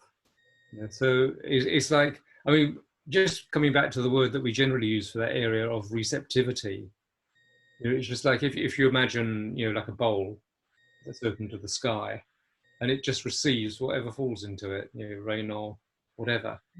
So it's just like, well, that's the nature of awareness, and it's like being the bowl rather than being the stuff that falls into it and think, oh no, I don't want that in me. So just if we can open more to awareness itself doesn't have any preferences, and that does have an effect on our own preferences. Yeah, and it seems to be about faith as well. Just really. How so? Well, only in the sense of having a confidence in being the bowl as you're describing it, and allow a sort of earth-touching quality, no matter what is being thrown up, as it were, to just keep touching the earth of the bowl. I mean, sorry. So to speak. Absolutely. I mean, again, that really concurs with my experience, and it's just like once you begin to get a sense of, particularly this sense of the nature of awareness begins to come into focus, so to speak. Confidence in the Dharma just becomes deeper. Okay. Something that I've found in respect to that was useful for me, because at one point I struggled with that exercise of doing, time, and fear arose, and then I just noticed that whatever was arising, there was always awareness there. I think the fear was a fear of, as it usually is, some kind of death. Essentially, doing that exercise, it is a spiritual death exercise. The mind is dying to its construction. But I was aware of, there could never be fear without awareness also being there. So it took care of that the fear of this was going to kind of kill me in some kind of way. Right. Yeah. Does that make sense? Yeah, it does. It'll only actually kill, inverted commas, the bits of you that really, ultimately, don't need to be there. Yes, that's right. Yeah. Yeah. So Tejananda, following on, can you hear me? I can, yes. Oh, good. I can't see that I'm speaking. Okay, if I can hear myself. Yeah, firstly, of course, thank you so much for this. I haven't recently had that invitation to consider the nature of awareness and the way you put it this morning. And what I felt was, to my somewhat surprise actually, was that it was qualities. It was kindness, primarily. It was kindness and gentleness. Yeah. And I was really surprised to have that response to it, and I just feel so grateful to you, because I don't know, it's just given me a different sense of it completely. I was drawing an imaginary distinction between awareness and the heart. The heart, I have masses of responses to that, and too many. Yeah. But it with awareness, when I considered that, it was heartish, but it was also sort of there was a kind of silence as well. I don't know. Stillness. Yeah. Yeah. So thank you so much. What you're saying reminds me of the next bit of Longchenpa's thing. He speaks about it as the Vajra heart essence. Yeah, so this is another way of talking about awareness. It's the Vajra heart essence, and you know, it is completely. It's not like it's indistinguishable from love. It is love. Yeah. You know, I mean, you know, it's not like enlightenment has different bits in it. Yeah. It's whole and complete. You know, so the love and compassion is exactly the same as the awareness and the wisdom. Yeah. Thank you so much. It's only the mind that makes those distinctions. Yeah. Yeah. Thank you. Mm-hmm.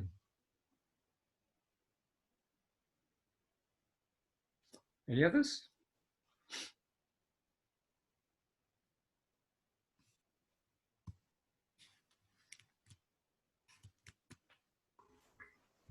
Tejananda, everybody, I wanted to say just how grateful I am for your generosity in coming to teach. And something I just wanted to bring out is that I feel you've really given a gift of confidence. So there's a sense of confidence in the Dharma, receiving your teachings and knowing that that's come out of years and years of practice. But also, I think you've what's come over to me is a sense of us being able to take more confidence in our practice, and being able to sort of see these aspects of the system of practice actually in our experience, but also to have the initiative ourselves to see what's helpful and to discern. I think that's so crucial for all of us and to bear in mind. So really thankful. I think it's been very helpful. Great, yeah. Well, I'm pleased to hear it, and that's all I can hope for, really. Is just to help you all deepen your practice, and well, not just deepen it, but see where it can really go. Because what we're opening up to here is, it's our own awakened potential. Yeah, and that's what it's all about. It's about awakening to that, and realizing the cessation of dukkha, just as, well, you could say, just as the Buddha put it on the packet. That's what it says on the packet: end of dukkha. That is actually possible.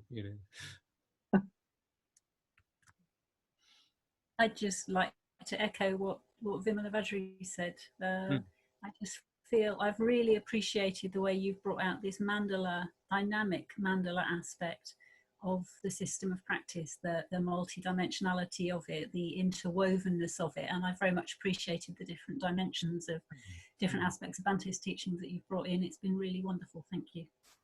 Pleasure. Yeah.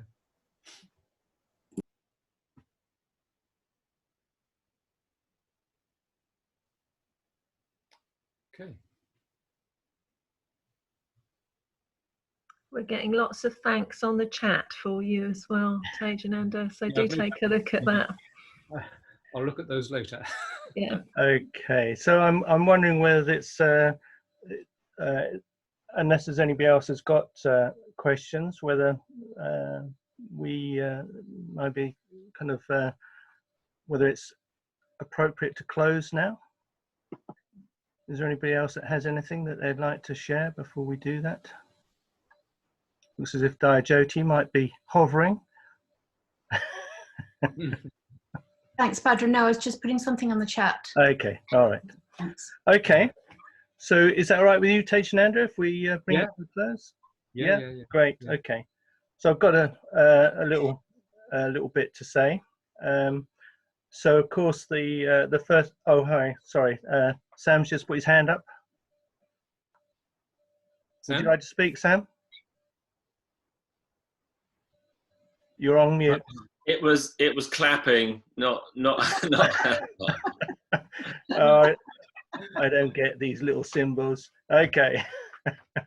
Right, I should go back then. So, of course, although it's come up on the chat, we would very much, I need to just mention Dana again.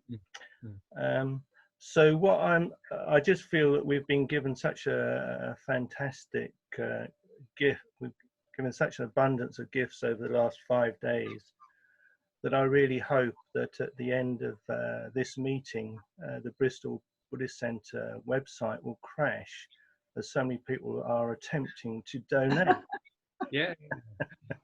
We'll see. So, you know, I suppose just hoping that people really will want to express their generosity for these amazing gifts that we have been given. So I'd really like, I know one or two of us have already expressed appreciation to Tejananda. I'd just like to say how much, well, to thank you, Tejananda, for your time. And I've so enjoyed the subtlety, I think, of this sharing of this work with the Soma.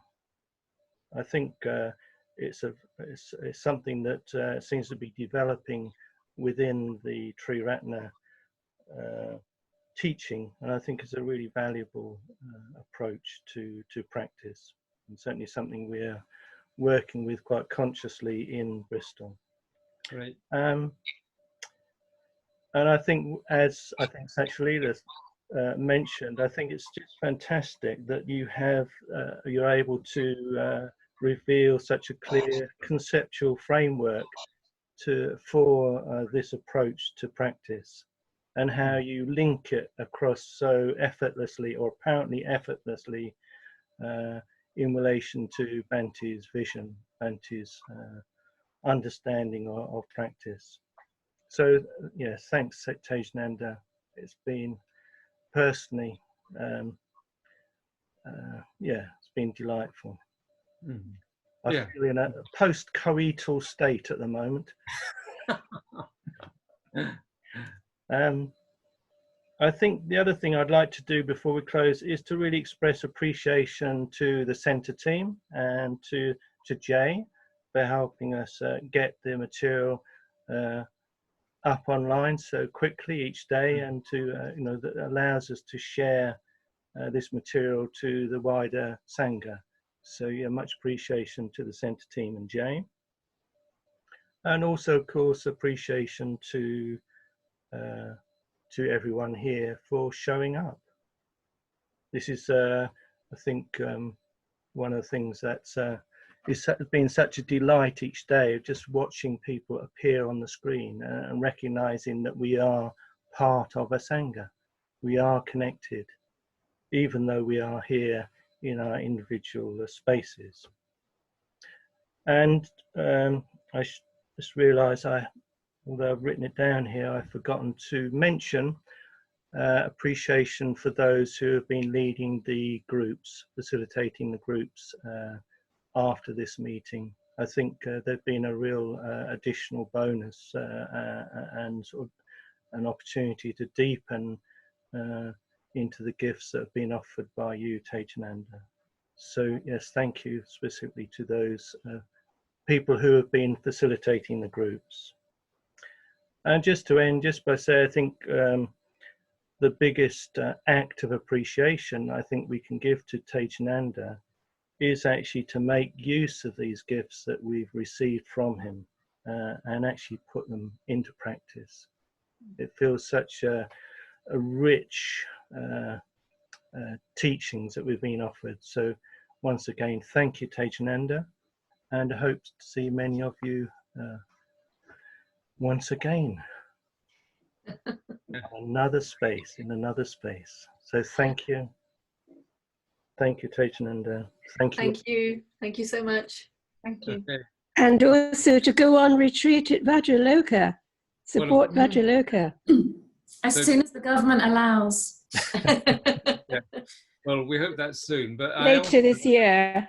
I also hope that I'll be actually back at the Bristol Buddhist Centre, you know, next year or whenever, because I always enjoy my visits. And one other thing, I've got a handout which I'll send on to Badra. I'm actually slightly editing it at the moment, but I'll send that, and one or two other things that I've written which might be just remind you of what we've been doing. So Thank you. I hope Thank you. get on with your practice. Thank you. Thank you. Okay. Thank you very much. Thank you. Bye, Thank everyone. you so much. Bye. Bye, everybody. Thank Bye. you. Thank you. Bye. Thank you. Bye. Bye. Thank you. Thank you, Tejananda. Okay, Thank you. Bye. Bye. Bye, everyone. Bye. Bye. Yeah. Waiting for one to disappear. They're all disappearing. Wow, they're all disappearing into emptiness. 13, 12 left. Where am I? I'm going to disappear and get my lunch. Thanks again. Well earned. And Take care. Yeah, you all take care as well. Yes, thank you. Bye. Mm. Bye now. Bye-bye. Bye. Bye.